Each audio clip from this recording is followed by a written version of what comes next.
Hello everyone, कैसे हैं आप सब लोग। आई होप आप लोग अपने घरों पे सेफ होंगे। आज हम बात करेंगे एक बहुत इंपॉर्टेंट टॉपिक के बारे में जो कि आपको एग्जाम में काफ़ी सारे क्वेश्चंस यहाँ से देखने को मिल सकते हैं। ना ही सिर्फ आपके जूनियर असिस्टेंट हाई कोर्ट के एग्जाम में, बल्कि जो आपका इंटरव्यू होने वाला है उसमें भी आपको ये टॉपिक जो है वो देखने को मिलेगा। आज हम बात करेंगे डिफरेंट टाइप्स ऑफ कम्युनिकेशन जो कोर्ट में होती हैं, किस तरीके से कम्युनिकेट करा जाता है इंटरनली एक्सटर्नली, किस तरीके से कुछ जो हमारी टर्मिनोलॉजीज इस कम्युनिकेशन में यूज होती है, किस तरीके से वो क्वेश्चंस डायरेक्ट पूछे जा सकते हैं, हर एक चीज पे बात करेंगे। तो चलिए शुरू करते हैं आज की क्लास को। सबसे पहली चीज आप लोगों को पता होनी चाहिए कि टाइप ऑफ कम्युनिकेशन की अगर मैं बात करूं तो देखो, मेनली आपको मैं पहले थोड़ा सा ना डिटेल में बताता हूं। मेनली अगर हम बात करें सबसे पहले टाइप्स ऑफ कम्युनिकेशन में, तो जो बेसिक हमारी टाइप्स बनती थी वो सिर्फ दो तरीके की होती थी। यानी कि एक हो जाती थी हमारी ओरल कम्युनिकेशन, ठीक है, ओरल कम्युनिकेशन, और एक हो जाती थी हमारी रिटन कम्युनिकेशन। यहां तक आपको क्लियर है? ओरल कम्युनिकेशन से आप लोग समझ चुके होंगे ओरल कम्युनिकेशन में का क्या मतलब होता है। ओरल कम्युनिकेशन का वो मतलब है जैसे हमारे कोर्ट की हियरिंग्स होती थी, ठीक है, जिस तरीके से कोर्ट में मान लेते हैं जज है, आपका जो लॉयर है, अगर कोई कटघरे में है, कोई एक इंसान है, जो भी यहाँ पे चीजें इनके बीच में वर्बली जो इंटरेक्शन होती थी, उस चीज को हम लोग क्या कह देते हैं, ओरल कम्युनिकेशन कह देते हैं समझने के लिए। जिसकी सबसे बड़ी एग्जांपल आ जाती है आपकी कोर्ट हियरिंग, ठीक है। जो कोई भी इंसान अपने बयान दे रहा है, जो भी चीजें हो रही है, वो टाइप ऑफ कम्युनिकेशन आपकी बेसिक ओरल कम्युनिकेशन कही जाती है। यहाँ तक क्लियर है? जैसे कि जितने भी जजेस हैं, लॉयर्स हैं, जो भी आपस में डायरेक्टली कम्युनिकेट करते हैं कोर्ट रूम में, ठीक है, उसको हम लोग क्या कहते हैं, ओरल कम्युनिकेशन। यहां तक क्लियर है? अब देखो हुआ क्या, कोविड-19 के टाइम के बाद से आपने देखा जब ये फिजिकल हियरिंग्स बहुत हद तक बंद हो गई। अब कोर्ट एक ऐसी चीज है जिसमें आपकी जो है चीजें इतना डिले नहीं करती हैं। अब आपका कोई कोर्ट में केस है, वो इस वजह से बंद नहीं रह सकता कि कोविड है। उस टाइम पे एक नया टाइप ऑफ कम्युनिकेशन जो है वो सामने आया था, जिसको हम लोग कहते हैं वर्चुअल, ठीक है, कम्युनिकेशन, जिसमें आपकी वर्चुअल हियरिंग्स जो है वो शुरू हुई। अब देखो यहाँ पे अगर मैं बात करूं, ओरल हियरिंग्स में क्या था, वो हियरिंग्स जो आपकी इन पर्सन हियरिंग होती थी, ठीक है, जैसे कि मैंने आपको एग्जांपल दी, जज के बीच में हो रही है, लॉयर के बीच में हो रही है, आपके बीच में हो रही है। तो जो इन पर्सन कोर्ट रूम के अंदर हियरिंग्स होती थी उसको हम लोग ओरल कम्युनिकेशन कह देते थे। वहीं एक टर्म यूज होती है ओरल कम्युनिकेशन का ही सब पार्ट आप इसको मान सकते हैं, वो होता है हमारा वर्चुअल हियरिंग, ठीक है। ये भी आपका ओरल कम्युनिकेशन का ही सब पार्ट है। अब इसमें क्या हुआ था, इसमें ना दो चीजें आप लोग सबसे पहले नोट डाउन करना। अगर आपसे पूछा जाएगा पहला हाई कोर्ट कौन सा था जिसने वर्चुअल हियरिंग्स को शुरू करा था, ठीक है, तो सबसे पहला हाई कोर्ट जिसने वर्चुअल हियरिंग्स को शुरू करा था वो था आपका दिल्ली हाई कोर्ट, ठीक है। दिल्ली हाई कोर्ट पहला था जिसने वर्चुअल हाई कोर्ट को शुरू करा था।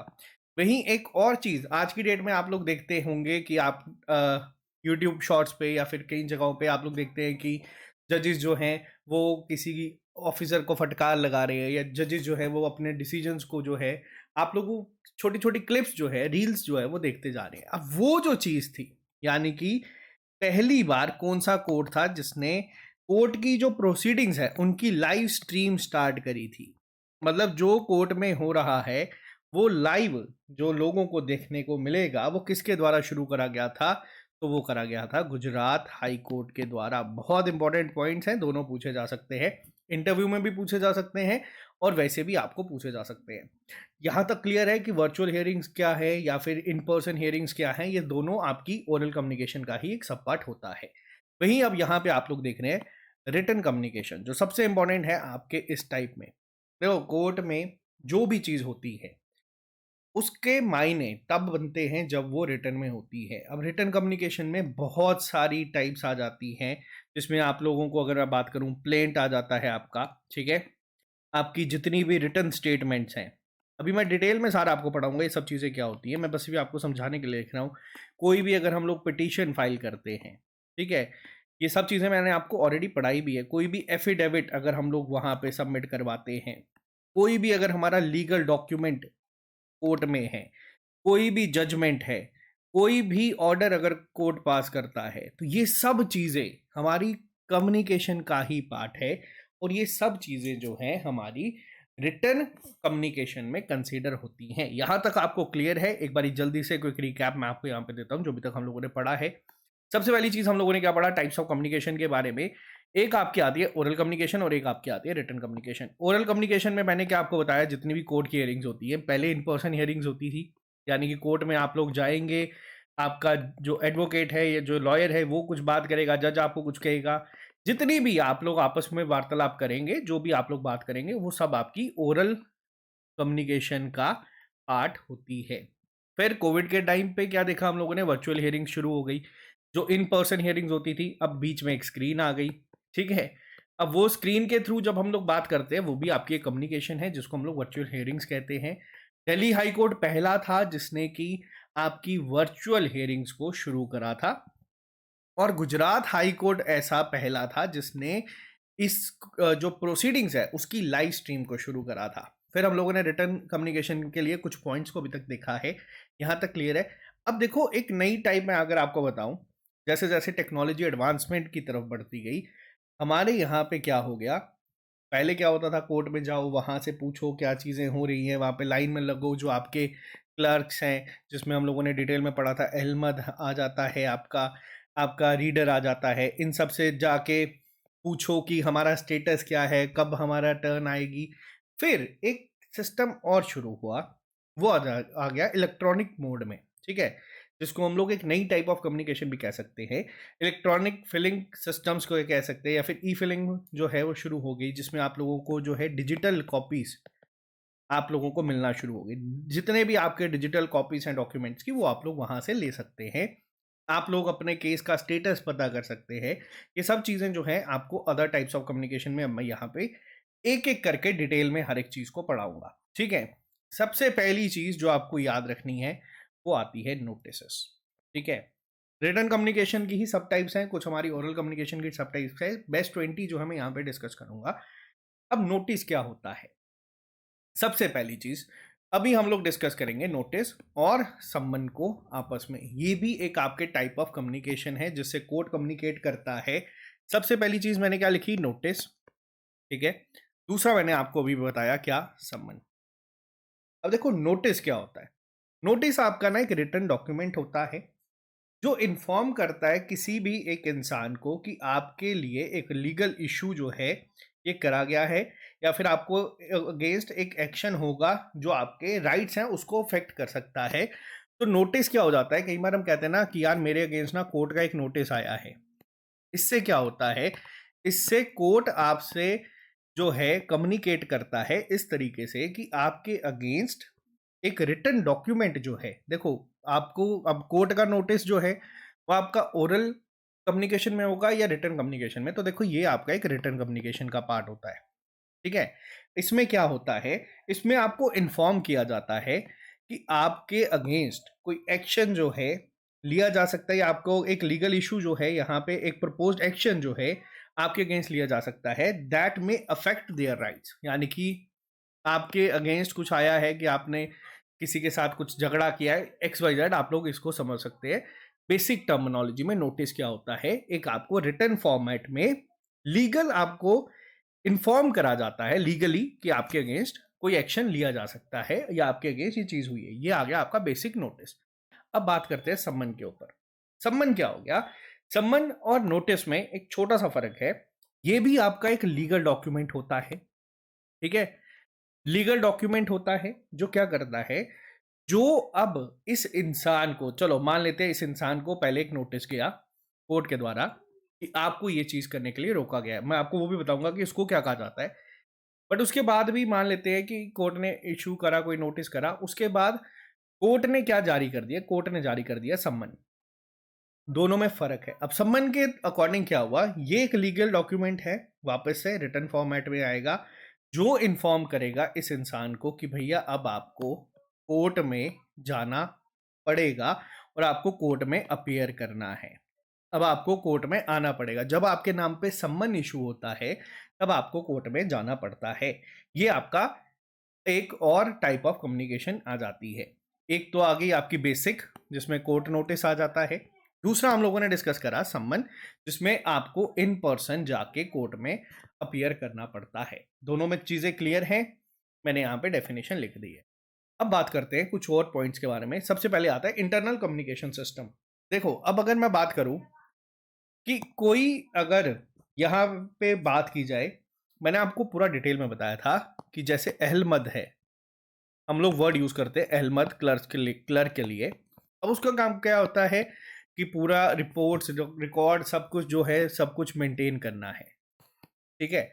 अब मान लेते हैं, अब मैं कोई एक एक्स वाई जेड, मान लेते हैं मैं भी एक कोई दूसरा क्लैरिकल हूँ किसी और जगह का। मैं सीधा जाऊंगा, मैं बोलूंगा सर मेरे को ना एक फाइल चाहिए, आप ये फाइल मेरे को दे दोगे, मैं आपको थोड़ी देर में वापस कर दूंगा। तो इसका क्या, ये मेरे को डायरेक्ट ये चीज़ हैंड ओवर कर सकते हैं?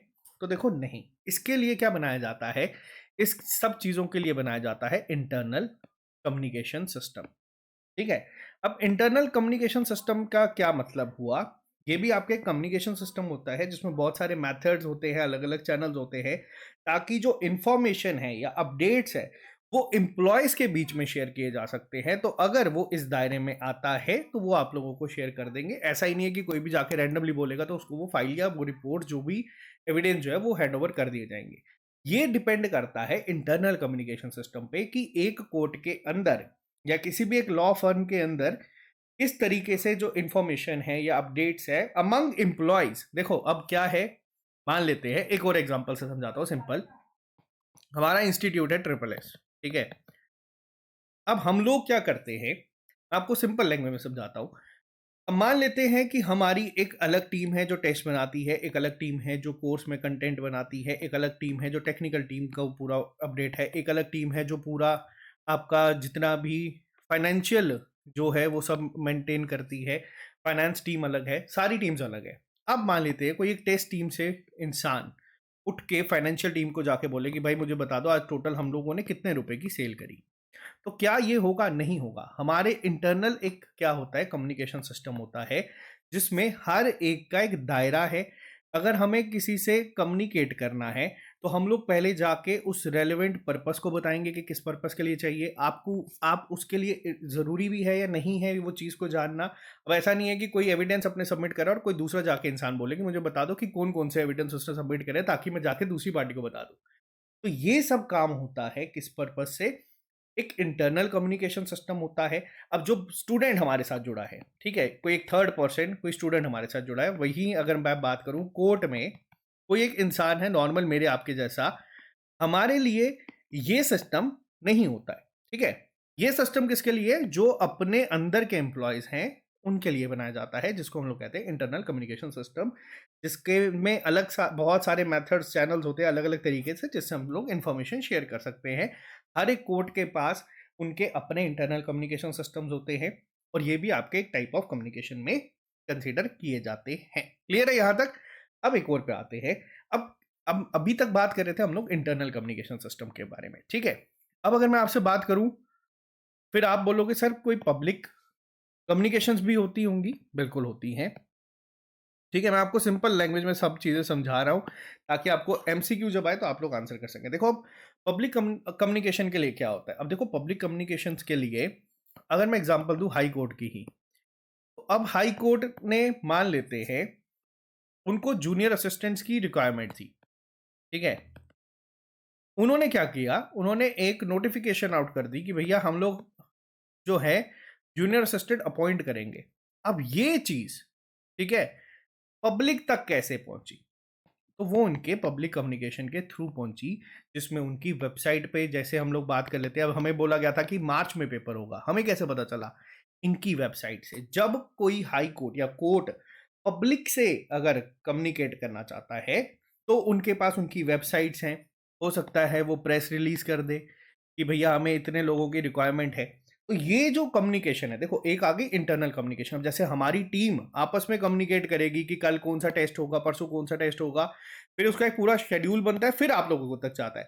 जब हम लोग वो चीज़ आप तक पहुंचाते हैं तो वो हमारी क्या हो जाती है? Public communication. ठीक है।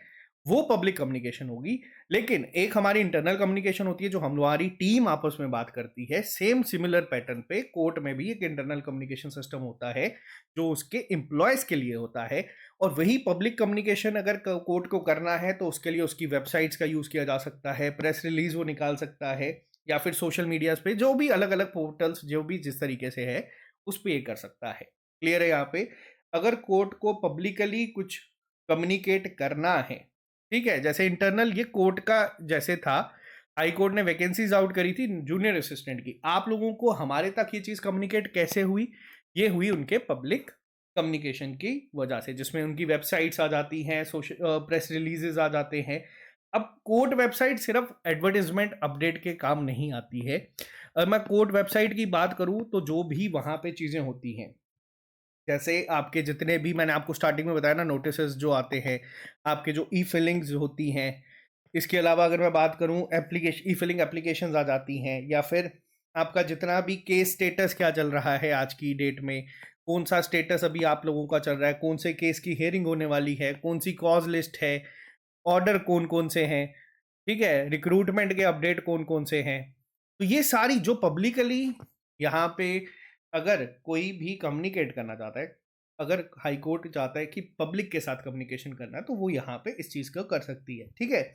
इसके अलावा अगर हम बात करें तो ये पब्लिक अनाउंसमेंट्स भी करती हैं, जैसे आप पब्लिक को इन्फॉर्म कर देते हैं कि कोर्ट रिलेटेड मैटर में कि किस तरीके से चीज़ें चल रही हैं, यानी कि अगर मैं बात करूं कि हम लोगों को पता चल जाता है कि हमारा कोर्ट केस अगर आज है तो उसमें क्या हुआ, किस तरीके से हुआ, या फिर अगर मैं बात करूं ऑन गोइंग प्रोसीडिंग जो हैं कि इस समय कौन कौन सी केसेस चल रहे हैं या किस किस की बात हो रही है, तो ये सारा जो है किस मेथड से कम्युनिकेट करते हैं, वो पब्लिकली कम्युनिकेट करते हैं, पब्लिक अनाउंसमेंट्स पे कर देंगे या फिर आप लोगों के कोर्ट वेबसाइट से कर लेते हैं। ये तो आ गया, दो चीजें अभी तक हम लोगों ने समझी है। हम लोगों ने पहला क्या समझा? हम लोगों ने समझा इंटरनल कम्युनिकेशन सिस्टम, ठीक है, कि अंदरूनी कैसे बात होती है, अगर कम्युनिकेट करना हो पब्लिक के साथ तो कोर्ट किस तरीके से कर सकता है, वेबसाइट के थ्रू, प्रेस रिलीज के थ्रू, या फिर अलग अलग चीजों से। अब मान लेते हैं फिर से एग्जाम्पल के साथ कि एक मैं हूं और एक आप है, हमारे बीच में कोई आपस में डिस्प्यूट हो गया, ठीक है, हम लोगों ने ये डिसाइड किया कि भैया अब इसको कोर्ट में जाके निपटाएंगे। वहीं बीच में हम लोगों ने कहा कि यार छोड़ो यार, कोर्ट में जाएंगे बहुत टाइम लगेगा, बहुत खर्चा भी होगा, क्यों ना हम इसको बाहर सेटल कर लेते हैं। हम लोग इसको कोर्ट के बाहर आपस में बैठ के नेगोशिएट करके जिस भी तरीके से सेटल करना चाहते हैं, तो उसको क्या कहा जाता है? बहुत इंपॉर्टेंट है, लास्ट ईयर पेपर में पूछा गया था। इसको हम लोग कहते हैं ऑल्टरनेट डिस्प्यूट रेजोल्यूशन, ठीक है, जिसको पिछली बार एडीआर की फुल फॉर्म पूछी गई थी, वो यही होता है। अब ये क्या है? अब देखो, ये भी एक टाइप ऑफ कम्युनिकेशन है।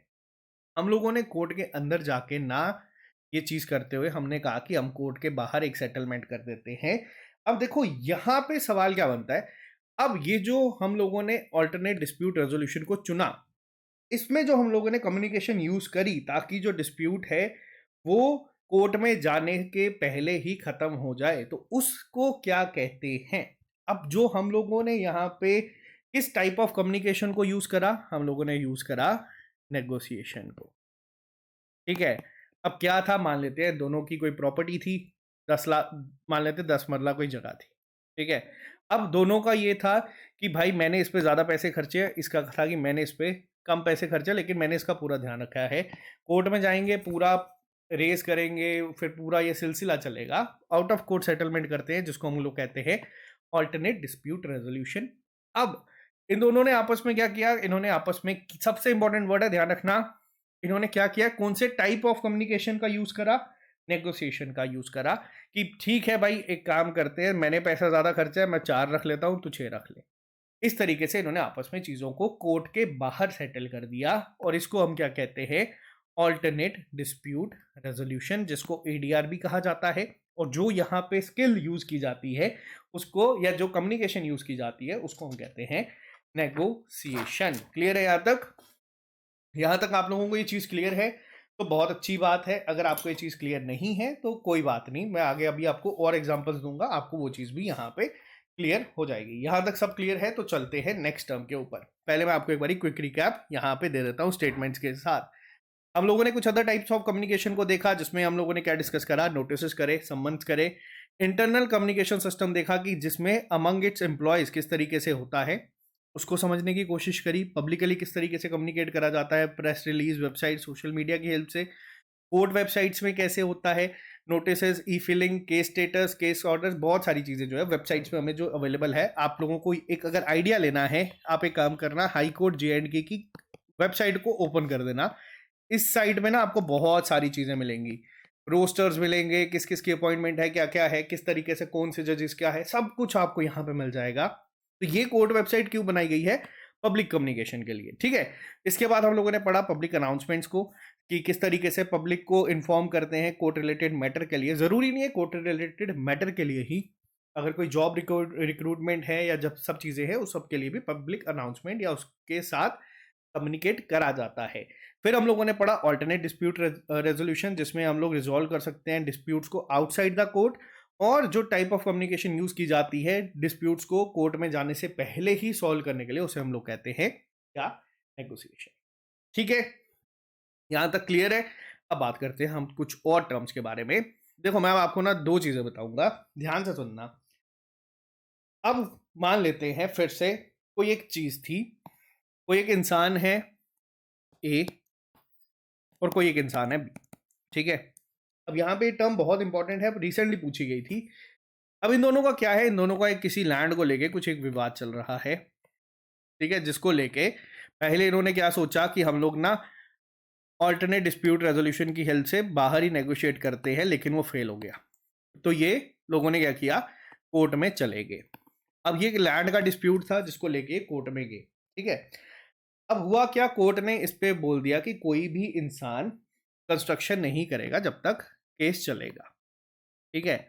या फिर इस पे कोर्ट ने कह दिया कि जब तक ये कोर्ट में केस सॉल्व नहीं होता इस लैंड को कोई भी नहीं छेड़ेगा। लेकिन बी ने क्या सोचा? बी ने कहा अब यहाँ पे यार क्या पता चलेगा, मैं काम करता हूँ इतने पार्ट पे ना कंस्ट्रक्शन शुरू कर देता हूँ, ठीक है। बी ने क्या किया? कंस्ट्रक्शन शुरू कर दी। अब ए को इस चीज का पता चला, ए भागते हुए गया कहाँ पे? कोर्ट के पास, कि सर देखो यहाँ पे ये चीजें हो रही है। कोर्ट ने क्या किया? कोर्ट ने तुरंत बी को क्या भेज दिया? एक स्टे ऑर्डर। अब यहां पे देखो, अब वर्डिंग का ध्यान रखना, जो स्टे ऑर्डर बी को दिया गया कोर्ट के द्वारा, इस प्रोसेस को क्या बोला जाएगा? इस प्रोसेस को हम लोग क्या कहते हैं?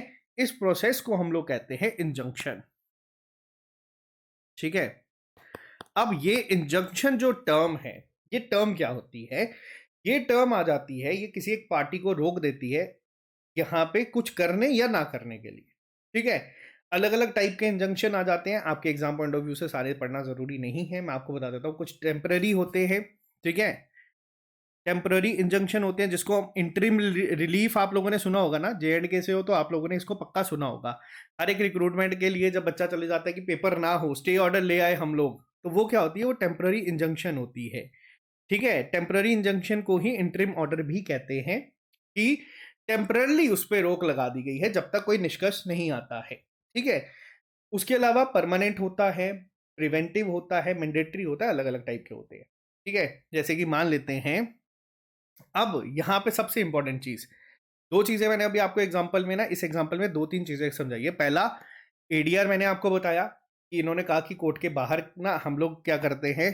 नेगोशिएट कर लेते हैं और केस को रफा दफा करवाते हैं, कोर्ट में जाने की जरूरत नहीं पड़ेगी। लेकिन ये चीज नहीं सेटल हुई तो लोग कहाँ गए? कोर्ट में गए। बी ने इस पे क्या करना शुरू कर दिया? जब केस में था कंस्ट्रक्शन शुरू करने के, ए ने एक स्टे ऑर्डर लिया, यानी कि टेम्पररली जो है, टेम्पररली भी हो सकता है, परमानेंट भी हो सकता है, अलग अलग तरीके से एक इंजंक्शन यहाँ पे क्रिएट कर दिया। अब ये टर्म का ध्यान रखना, पेपर में पूछी जा सकती है। इंजंक्शन क्या करता है?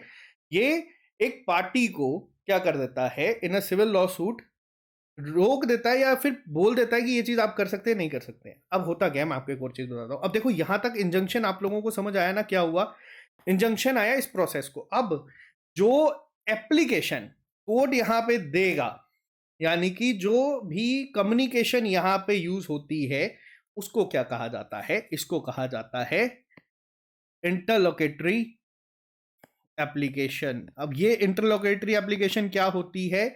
ये वो टाइप ऑफ कम्युनिकेशन होती है जो अलो करती है एक temporary relief while the main suit is still pending. अब ध्यान से मेरी जो लाइन है उसको समझना, मैं आपको एक बार डेफिनेशन पे लेके चलता हूं। इंटरलोकेटरी क्या होता है? मैंने आपको भी क्या बताया? इंटरलोकेटरी एप्लीकेशन क्या होता है? Type of communication allows temporary relief while the main suit is still pending. देखो अब हुआ क्या, कोर्ट में ये गए थे इस लैंड के इशू को लेके, ठीक है, इस लैंड के इशू को लेके गए थे। वो इशू तो अपनी जगह एज इट इज ही था, ठीक है। बी ने लेकिन ये क्या किया, उसके दौरान बीच में कंस्ट्रक्शन शुरू करी। यानी कि इंटरलोकेटरी एप्लीकेशन वो कम्युनिकेशन होती है जो एक टेम्पररी रिलीफ देती है, अलो करती है एक टेम्पररी रिलीफ को, जब तक एक मेन सूट आपका जो है स्टिल पेंडिंग हो। मेन केस कुछ और था, लेकिन यहाँ पे इंटरिम जो यहाँ पे स्टे ऑर्डर आया उसको क्या कहा, इंजंक्शन कहते हैं, अलग अलग टाइप के होते हैं। यहाँ तक क्लियर है। अब एक और चीज होती है, ठीक है, ये तो आगे एक एग्जांपल। अब मान लेते हैं कोई एक बहुत फेमस पर्सनैलिटी है, ठीक है, XYZ मान लेते हैं, या फिर मान लेते हैं शाहरुख खान है, खान बीन के थोड़े वैसे कर देते हैं, ठीक है। अब शाहरुख खान है, अब कोई एक इंसान है, वो ना कॉन्टिन्यूसली फेक न्यूज कुछ फैलाए जा रहा है इनके बारे में कि ये हो गया वो हो गया। कॉन्टिन्यूसली यहाँ पे शाहरुख खान के बारे में इन्होंने कुछ चीजें जो है उनको डिफेम करने की कोशिश करना शुरू कर दी।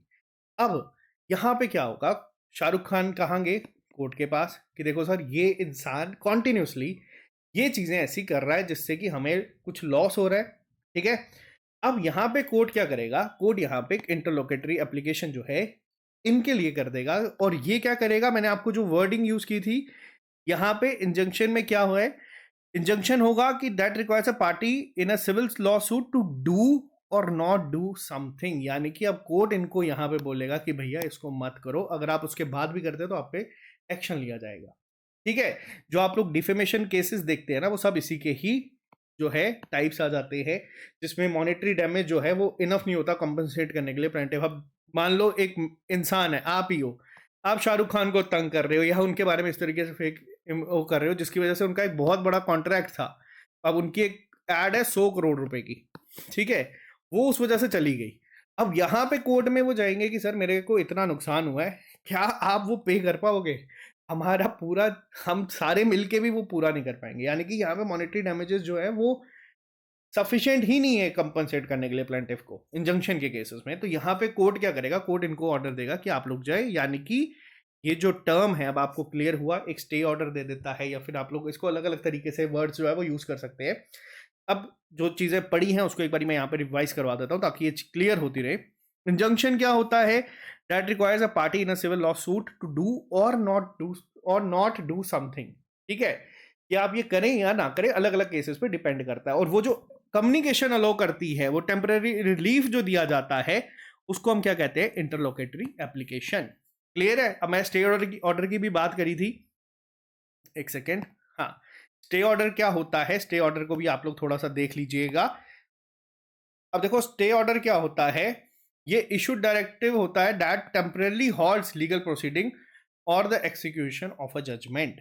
जैसे हम लोगों को स्टे ऑर्डर की तो आदत हो ही चुकी है, जैसे फॉरेस्टर का पीईटी पीएसटी होने वाला था, फिजिकल और टेस्ट होने वाला था, जिसके लिए जेकेएसएस भी पूरा एंड से अपनी तैयारी कर रहा था। वहीं कुछ बच्चे कोर्ट में गए और कोर्ट में उन्होंने जाके क्या किया, ये चीज रखी कि हम लोगों को एक स्टे ऑर्डर चाहिए, एक टेम्परेरी रिलीफ चाहिए, और उन्होंने क्या कर दिया कि जब तक केस कोर्ट में है तब तक आप लोग रुक जाओ। तो ये क्या होता है, एक डायरेक्टिव होता है, एक इशू किया जाता है। यानी कि अब हम कहते हैं ना कई बार कि कोर्ट ने स्टे दे दिया तो उसके बाद भी पेपर क्यों नहीं हो रहा, वो यहाँ पे कोर्ट आपको डायरेक्ट कर रहा है, यानी कि आपको एक ऑर्डर दे रहा है, स्टे ऑर्डर है ये, ठीक है, कि इस पे स्टे लग चुका है और आप इसकी प्रोसीडिंग नहीं कर सकते हैं। ये स्टे ऑर्डर भी एक कम्युनिकेशन होती है जो यूज की जाती है, ठीक है, to halt any legal proceeding या फिर एग्जीक्यूशन ऑफ जजमेंट। अब वर्डिंग अगर आपको चीज समझ आ गई ना, तो वर्डिंग में आप लोग इसको कर लेंगे। क्लियर है।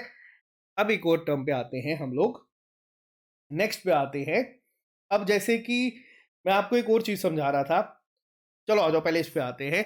कुछ और टर्म्स होती हैं जो कम्युनिकेट करने के लिए काम आती हैं, जिसमें एक लीगल ब्रीफ होता है, यानी कि फॉर्मल रिटन कम्युनिकेशन होती है जो लॉयर यूज करते हैं कोर्ट में, ताकि जो भी लीगल आर्ग्यूमेंट है उसको आउटलाइन करने के लिए कि ये चीजें आज होंगी। डिपोजिशन क्या होता है, देखो, जो कोई भी एक फॉर्मल स्टेटमेंट हम लोग जब ओथ लेते हैं, कि मैं गीता की कसम खाता हूं कि जो भी कहूंगा सच कहूंगा, वो जो लीगल प्रोसीडिंग के दौरान हम लोग कहते हैं उसको क्या कहा जाता है, वो भी हमारी डिपोजिशन होती है। और ये फॉर्मल स्टेटमेंट होती है, याद रखना। इसके अलावा रिट पिटीशन, मैंने ऑलरेडी आप लोगों को ये पूरा टर्मिनोलॉजी इसमें पढ़ाया हुआ है। फॉर्मल रिक्वेस्ट होती है टू इन्फोर्स अ राइट और फिक्स अ लीगल वायलेशन। देखो यहाँ पे रिट पिटीशन इंपॉर्टेंट है, बट उसके साथ ना साथ ना एक वर्ड होता है मेमोरेंडम।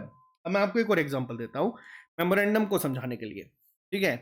अब मान लेते हैं एक मैं हूँ और वापस से कोई एक लैंडलॉर्ड है, ठीक है। मैं अपना नाम भी लिख देता हूँ। हम लोगों ने क्या किया, मैंने उनको कहा कि भैया आप ना मेरे को ये बिल्डिंग दे दो, ठीक है। आप मुझे बिल्डिंग दे दो 5 साल के लिए। मैंने उनको कहा, उन्होंने कहा कोई बात नहीं, हम ना एक रेंट एग्रीमेंट साइन कर लेते हैं,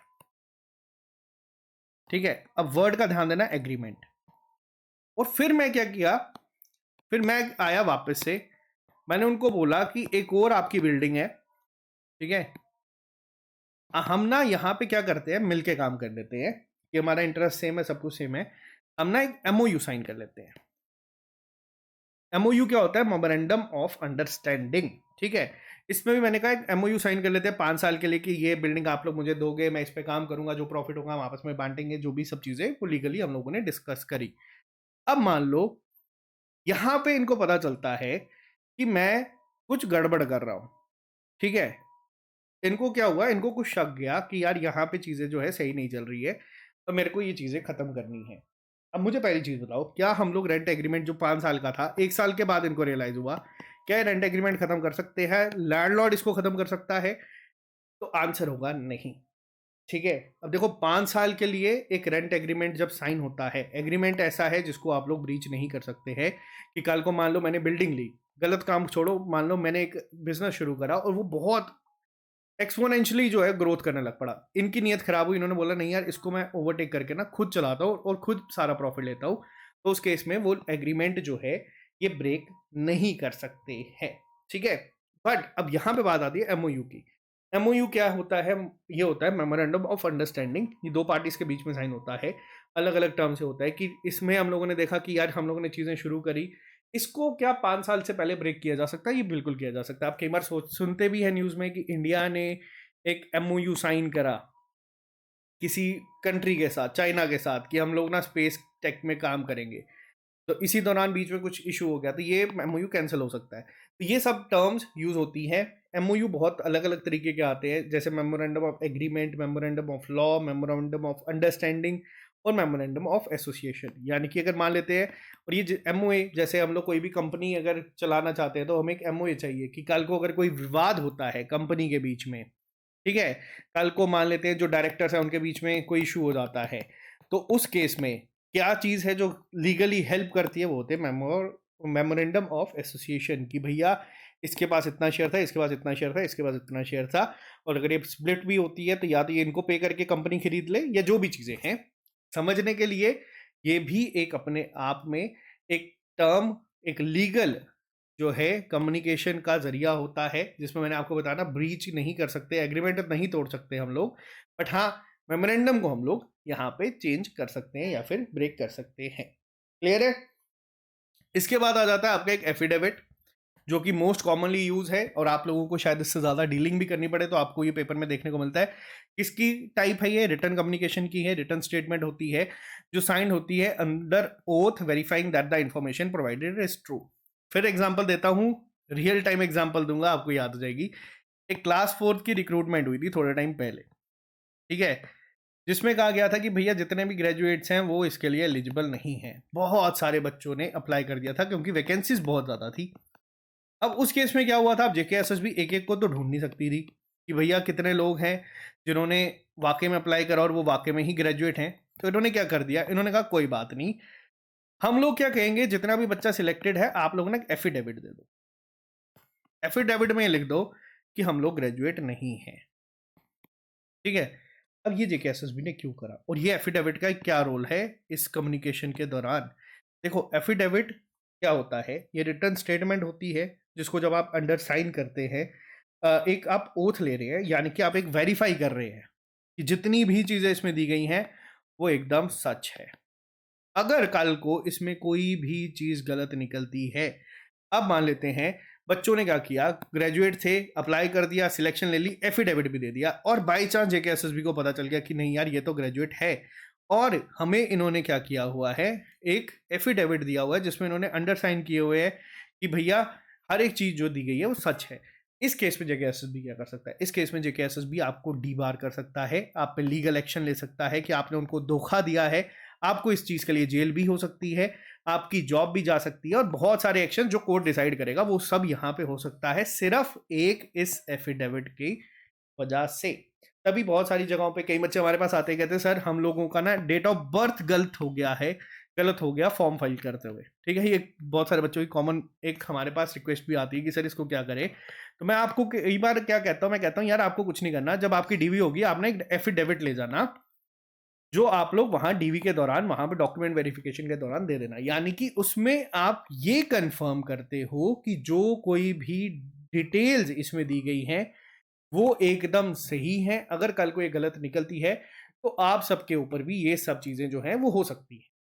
क्लियर हुआ? एफिडेविट बहुत इंपॉर्टेंट है, आप लोगों को भी पेपर, अब जब जॉब लगेगी आपको इसके साथ डीलिंग होगी। अब बात करते हैं प्लीडिंग के ऊपर, बहुत इंपॉर्टेंट टर्म है। कम्युनिकेशन का एक बिल्कुल बेसिक और फॉर्मल रिटन स्टेटमेंट जब दी जाती है किसी भी पार्टी के दौरान in a lawsuit, it is a demand for the other party to take a specific action. यानी कि देखो अब प्लीडिंग क्या होता है पहले वो समझते हैं। अब सबसे पहले मान लो क्या है, मैंने आपको पढ़ाया था कि जो कोई भी इंसान केस करता है उसको हम लोग क्या कहते हैं? प्लेंटिफ।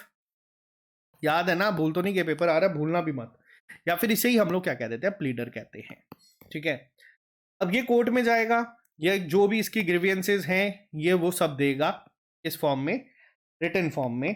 ठीक है, वो उसी को ही हम लोग क्या कहते हैं? प्लीडिंग कह देते हैं कि इन्होंने बोला कि भैया ये सब चीज़ें हुई। अब प्लीडिंग के दौरान भी एक चीज़ का ध्यान रखना, प्लीडिंग में क्या होता है, प्लीडिंग जब आपको करनी है, किसी चीज़ को प्लीड करना है, तो उसमें पहली चीज़ आती है कि सिर्फ फैक्ट्स होने चाहिए। ठीक है, या फिर उसमें जो है लॉज नहीं होने चाहिए। आप ये नहीं बोल सकते कि सर इस सेक्शन के दौरान ये होना चाहिए, आप कोर्ट को लॉ नहीं सिखा सकते। आपको एक कंसाइज्ड वे में ये जो है, जो भी आपका इशू है वो लिखना है। ये नहीं है कि आप रामायण लिखने हैं और वहाँ पे रिपीटेशन जो है वो नहीं होनी चाहिए, यानी कि एक चीज़ को हो सकता है 10-10 बार आप लोग रिपीट कर रहे हैं, तो वो भी नहीं होना चाहिए। मान लेते हैं अब यहाँ पे ये जो चीज़ थी प्लीडर के द्वारा जो दी गई या फिर प्लेंटिफ के द्वारा दी गई, उसको हम क्या कहते हैं? प्लीडिंग। ठीक है, और ये जो चीज़ होती है इसको क्या कहते हैं? प्लेंट। ठीक है, बेसिक टर्म्स में सब पढ़ाया हुआ है। अब जिसके अगेंस्ट ये हुआ है वो क्या होता है हमारा? वो होता है डिफेंडेंट। ठीक है, अब डिफेंडेंट जो चीज देगा रिटर्न रिप्लाई में इसके अगेंस्ट, उसको हम क्या कहते हैं? ये मैंने पढ़ाया हुआ है, कमेंट बॉक्स में पहले आप लोग लिख के बता दो। उसको कहते हैं रिटर्न स्टेटमेंट। ठीक है, तो यहां पे क्या होता है? प्लीडिंग क्या हो गई हमारी? प्लीडिंग हो गया यहाँ पे, एक सेकेंड आ जाओ। प्लीडिंग होती है फॉर्मल रिटर्न स्टेटमेंट, एक फॉर्म ऑफ कम्युनिकेशन में, रिटर्न कम्युनिकेशन में, जो एक पार्टी देती है किसी भी एक लॉ सूट में, ताकि जो अदर पार्टी है उस पर एक स्पेसिफिक एक्शन लिया जा सके। अब दो इंपॉर्टेंट पॉइंट रिटर्न कम्युनिकेशन के ही आते हैं। जजमेंट पहला, जजमेंट क्या होता है? ये तो बहुत बेसिक है, आप लोगों को बहुत डिटेल में पढ़ाया गया है। जजमेंट होता है कोई भी एक फॉर्मल डिसीजन किसी भी केस में दिया जाएगा, जो जज देता है उसको हम कहते हैं जजमेंट। अब आप लोग देखते हैं ना 20-30 पेजेस की जजमेंट आती है। अब उस 20-30 पेजेस का जो क्रक्स होता है उसको हम क्या कहते हैं? ये जो उसका एब्स्ट्रैक्ट निकलता है उसको हम लोग कहते हैं डिग्री। ये भी आपकी एक फॉर्म ऑफ कम्युनिकेशन होती है। यहाँ पे जितनी भी चीज़ें आपके एग्जाम पॉइंट ऑफ व्यू से पूछी जा सकती हैं टाइप्स ऑफ कम्युनिकेशन में, या फिर आपको जो जो क्वेश्चन पेपर में बन सकता है वो मैंने यहाँ पे डिटेल में डिस्कस कर दिया। आई होप आपको ये लेक्चर जो है वो क्लियर हुआ होगा कि टाइप्स ऑफ कम्युनिकेशन क्या होती हैं, और आई होप आप लोगों को ये चीज़ें क्लियर हुई होगी। अगर आप लोगों को ये सारा डिटेल में जॉब रिलेटेड करंट अफेयर या सब कुछ चाहिए तो आप हमारी ऐप को डाउनलोड कर सकते हैं। वहाँ पे आपको ये डिटेल में A to Z सारी टर्मिनोलॉजीज, कम्युनिकेशन, करंट अफेयर, हर एक चीज़ जो है वो वहाँ पे आपको प्रोवाइड की जाती है, जिसमें टेस्ट सीरीज इंक्लूडेड है। और अगर आप लोगों को जूनियर असिस्टेंट एग्जाम के लिए OMR टेस्ट देने हैं तो आप लोग इस नंबर पर हमें व्हाट्सअप कर सकते हैं, जिसमें 80% सीट्स ऑलरेडी जो है वो रिजर्व हो चुकी हैं। अब हार्डली 15-20 सीट जो है यहाँ पे अवेलेबल है। आप लोग अगर इंटरेस्टेड हैं तो आप लोग ये दे सकते हैं, इस नंबर पे मैं व्हाट्सएप करके आप लोग अपने आप को रजिस्टर करवा सकते हैं। परेड ग्राउंड SSS लाइब्रेरी के में ये टेस्ट जो है वो कंडक्ट करवाए जाएंगे। और अगर आप नहीं आ सकते हैं तो अलग एक सीरीज हम लोगों की चाहिए। और देखो ये तीनों टेस्ट जो है ये कंप्लीटली अलग होंगे, कंप्लीटली डिफरेंट होंगे जो बाकी टेस्ट सीरीज होती है उसके कंपैरिजन में। तो बाकी आज के लिए सिर्फ इतना ही। कमेंट बॉक्स में ज़रूर लिख के बताना कि आज की क्लास आपको कैसी लगी है। मैं वेट कर रहा था इस टॉपिक को, आपको मैंने तभी लास्ट तक रखा था कि आपका एक बारी सिलेबस जो है वो एग्जाम डेट जो है वो आउट हो जाए, ताकि मैं आपको जो चीज़ें यहाँ पे समझाऊं आप जाके सीधा पेपर में वो करके आ जाए। आपको एक लेक्चर कैसा लगा ज़रूर कमेंट बॉक्स में लिख के बताइएगा। आज के लिए फ़िलहाल इतना ही, मिलते हैं आपसे जल्दी नए लेक्चर के साथ। Bye bye, take care, all the very best.